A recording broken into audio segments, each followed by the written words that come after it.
अमराई कहानी सुभद्रा कुमारी चौहान। उस अमराई में सावन के लगते ही झूला पड़ जाता और विजयादशमी तक पड़ा रहता। शाम सुबह तो बालक बालिकाएं और रात में अधिकतर युवतियां उस झूले की शोभा बढ़ाती। यह उन दिनों की बात है जब सत्याग्रह आंदोलन अपने पूर्ण विकास पर था। सारे भारतवर्ष में सम्राग्नि धधक रही थी। दमन का चक्र अपने पूर्ण वेग से चल रहा था। अखबारों में लाठी चार्ज, गोलीकांड, गिरफ्तारी और सजा की धूम के अतिरिक्त और कुछ रहता ही न था। इस गांव में भी सरकार के दमन का चक्र चल चुका था। कांग्रेस के सभापति और मंत्री पकड़कर जेल में बंद कर दिए गए थे।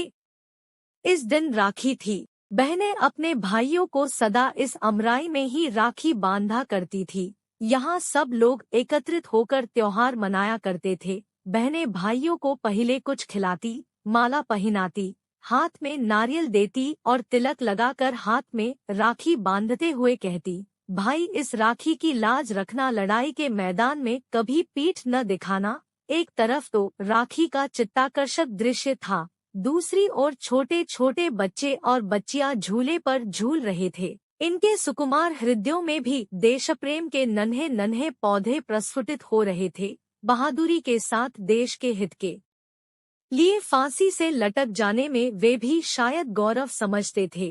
पहले तो लड़कियां कजली गा रही थी। एकाएक एक छोटा बालक गा उठा, झंडा ऊंचा रहे हमारा। फिर क्या था, सब बच्चे कजली बजली तो गए भूल और लगे चिल्लाने, झंडा ऊंचा रहे हमारा। इसकी खबर ठाकुर साहब के पास पहुंची।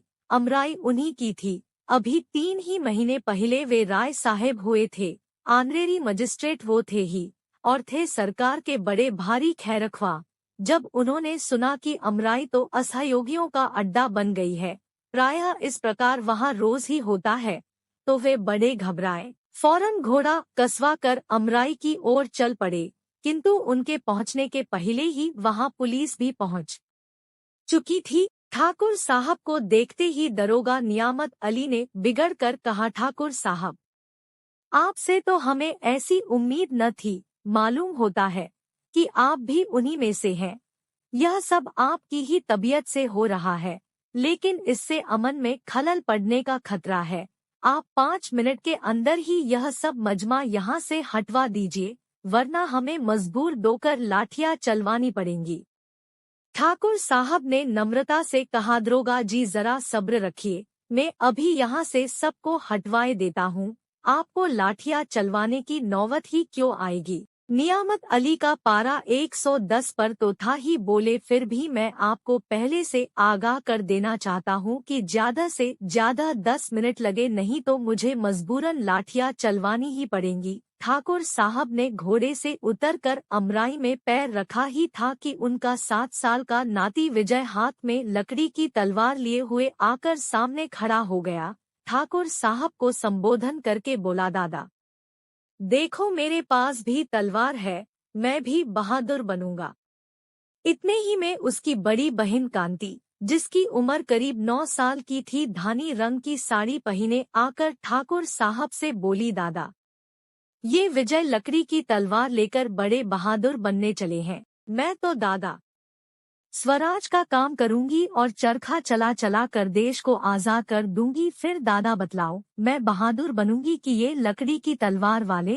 विजय की तलवार का पहला वार कांति पर ही हुआ। उसने कांति की ओर गुस्से से देखते हुए कहा, देख लेना, किसी दिन फांसी पर न लटक जाऊं तो कहना। लकड़ी की तलवार है तो क्या हुआ, मारा कि नहीं तुम्हें।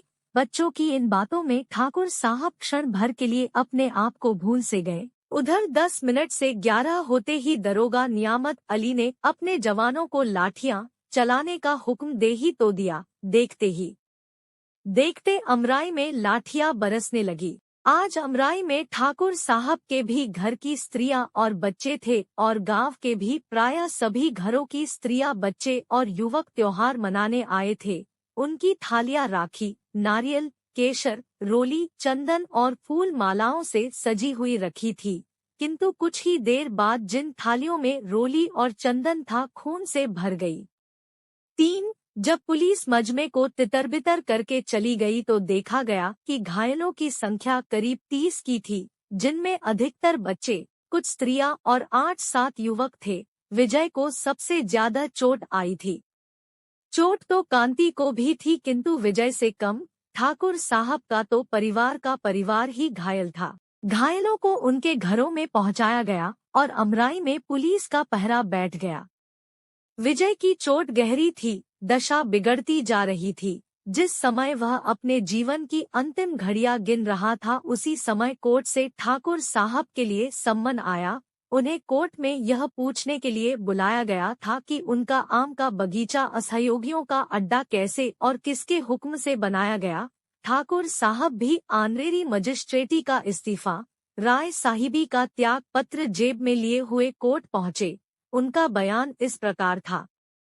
मेरा बगीचा असहयोगियों का अड्डा कभी नहीं रहा है, क्योंकि मैं अभी तक सरकार का बड़ा भारी खैर ख्वाह रहा हूँ। मुझे सरकार की नीति पर विश्वास था और अपने घर में बैठा हुआ मैं अखबारी दुनिया का विश्वास कम करता था। मुझे यकीन ही न आता था कि न्याय की आड़ में सरकार निरीह हालक स्त्रियों और पुरुषों पर कैसे लाठियां चलवा सकती है।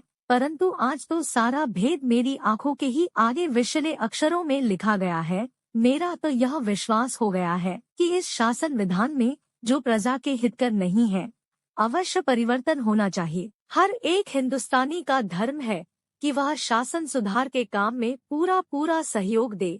मैं भी अपना धर्म पालन करने के लिए विवश हूँ और यह मेरी राय साहिबी और ऑनरेरी मजिस्ट्रेटी का त्यागपत्र है। ठाकुर साहब तुरंत कोर्ट से बाहर हो गए। 4 दूसरे हो दिन से उस अमराई में रोज ही कुछ आदमी राष्ट्रीय गाने गाते हुए गिरफ्तार होते और 60 साल के बूढ़े ठाकुर साहब को सरकार के इतने दिन की खैर ख्वाही के पुरस्कार स्वरूप 6 महीने की सख्त सजा और 500 का जुर्माना हुआ। जुर्माने में उनकी अमराई नीलाम कर ली गई। जहां हर साल बरसात में बच्चे झूला झूलते थे, वहीं पर पुलिस के जवानों के रहने के लिए पुलिस चौकी बनने लगी।